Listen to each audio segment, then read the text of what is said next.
अस्सलामुअलैकुम dears, welcome to my channel MCQs with ZA। आज का जो हमारा टॉपिक है वो है जेनेटिक्स एंड इनहेरिटेंस।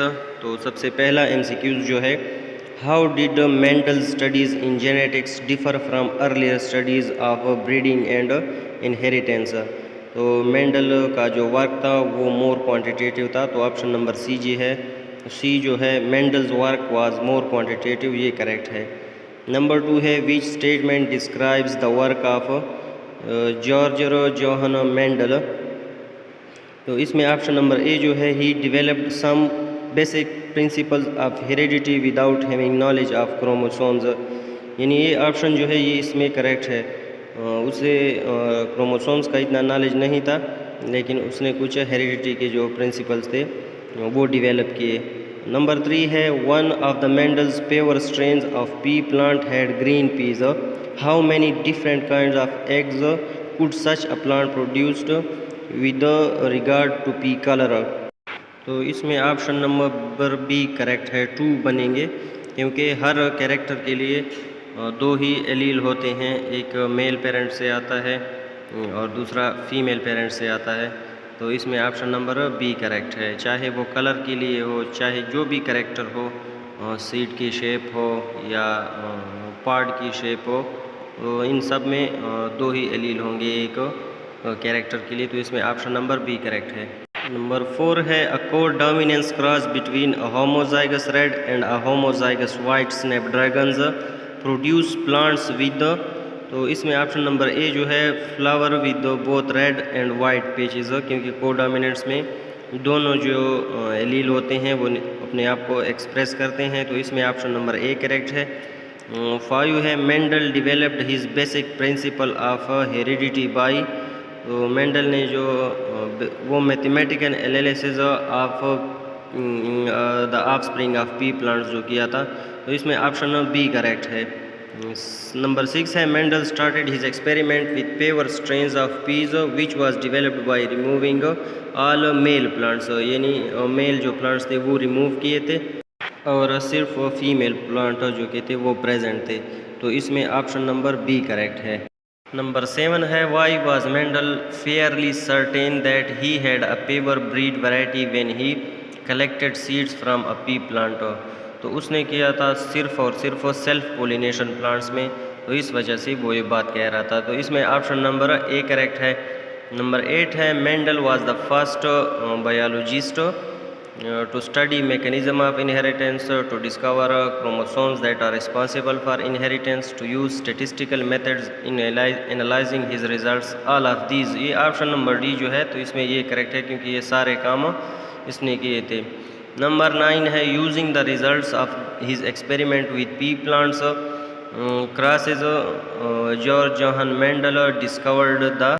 इसमें ऑप्शन नंबर ए जो है, अगर इसको देखें, principles of dominance, segregation and independent assortment, तो ये सारे इसके लॉज इसने बनाए थे जब वो क्रॉसेस कर रहा था। मानो हाइब्रिड क्रॉस और डाई हाइब्रिड क्रॉसेस जब वो कर रहा था, तो ये 3 लॉ उसने बनाए थे। तो इसमें ऑप्शन नंबर ए करेक्ट है। नंबर 10 है, alternative form of genes for a particular characteristic are called alleles.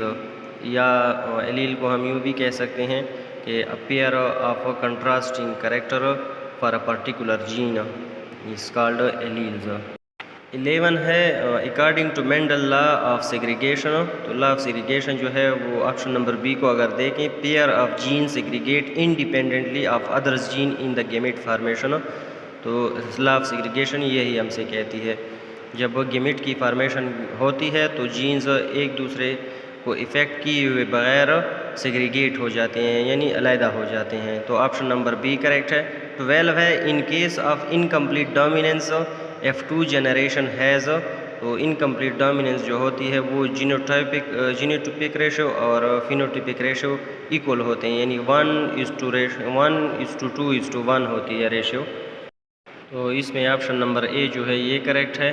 13 है, in Mendel garden peas the tall allele T is dominant over the dwarf allele T and green pod allele is dominant Y over the yellow pod allele Y. What is the genotype of a heterozygous tall homozygous green pea plant.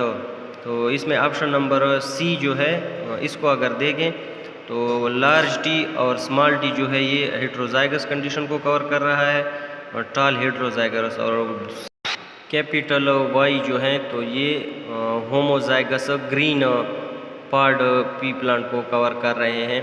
यानी वो ये बता रहा है कि heterozygous टाल और homozygous green plant जो है उसकी जो जीनोटाइप होगी वो किस तरह होगी, तो वो होगी ऑप्शन नंबर सी जो है ये इसमें करेक्ट है। 14 है Mendel made some crosses where he look to characteristics at once round yellow peas crossed with wrinkled green peas, he did this because he wanted to find out. तो option number B को अगर देख लें, whether different characteristics were inherited together और separately, यानी वो ये देखना चाह रहा था कि कैरेक्टरिस्टिक जब इनहेरिट होते हैं तो वो सेपरेटली होते हैं या टुगेदर होते हैं, तो ऑप्शन नंबर बी करेक्ट है इसमें। 15 है one reason for Mendel success was that he repeated his experiment many times, ये भी ठीक है। केयरफुली यूज्ड कंट्रोल्ड एक्सपेरिमेंट्स, ये भी ठीक है। Used plants with easily observable traits, ये भी, यानी ऑल ऑफ दीज जो है इसमें ऑप्शन नंबर डी करेक्ट है। 16 है Mendel developed his basic principles of heredity by, तो ऑप्शन नंबर बी जो है analysing large number of offsprings, तो ये ऑप्शन इसमें करेक्ट है।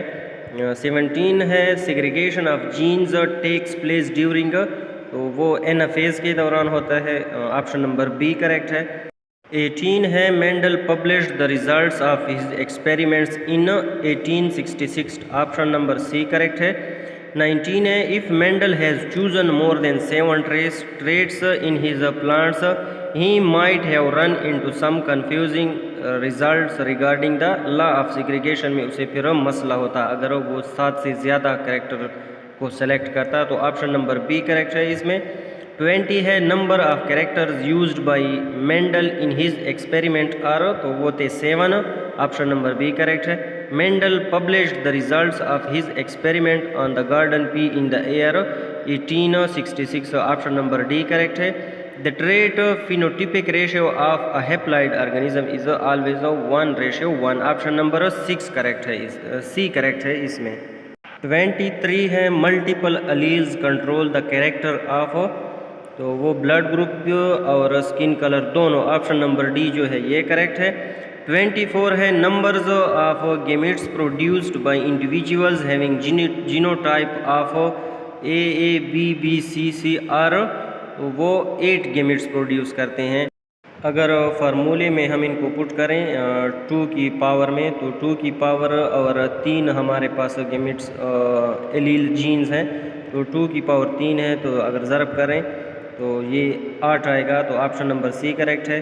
25 है phenomena of controlling several phenotypic character by a single gene is a pleiotropy, इसमें option number D correct है।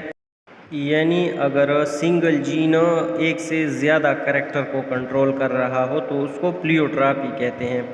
26 है in Mendel's experiment the contrasting traits, तो वो did not showed any blending at either F1 और F2 stage, इसमें option number C correct है।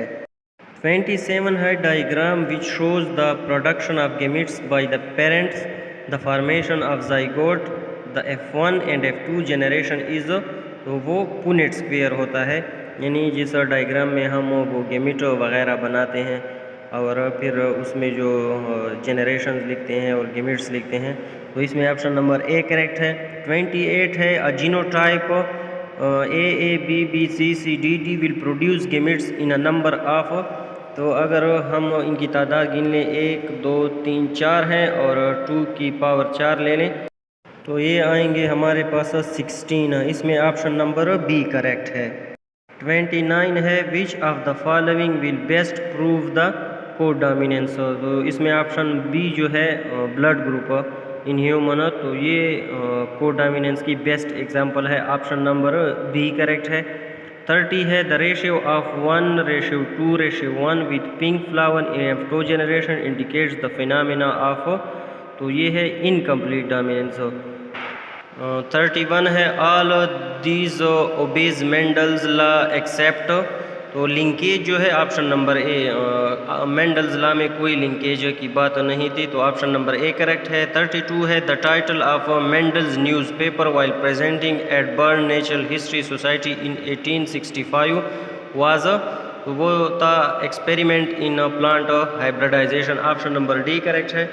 33 है both homozygosity and heterozygosity of an individual can be determined by one of the best method. तो test cross जो है इसके ज़रिए हम होमोजाइगोसिटी और हेट्रोजाइगोसिटी किसी भी इंडिविजुअल की चेक करते हैं, यानी ऑप्शन नंबर ए करेक्ट है। 34 है ईच गेमिट कैरीज, तो हर गेमिट के पास एक एलील होता है, ऑप्शन नंबर सी जो है only one of the alleles, ये करेक्ट है। 35 है cross in which parents different in two pairs of contrasting characters is called dihybrid cross, option number B correct है। 36 है what is the pattern of inheritance called in when the phenotype is influenced by many genes, तो इसको कहते हैं polygenic inheritance, तो इसमें option number C correct है। तो यहाँ तक थे हमारे जेनेटिक्स और इनहेरिटेंस के 36 मोस्ट रिपीटेड MCQs। इंशाल्लाह फिर नेक्स्ट लेक्चर में मिलेंगे और जो रिपीटेड MCQs हैं उनको हल करने की कोशिश करेंगे। अपना ख्याल रखिए, तब तक के लिए अल्लाह हाफ़िज़।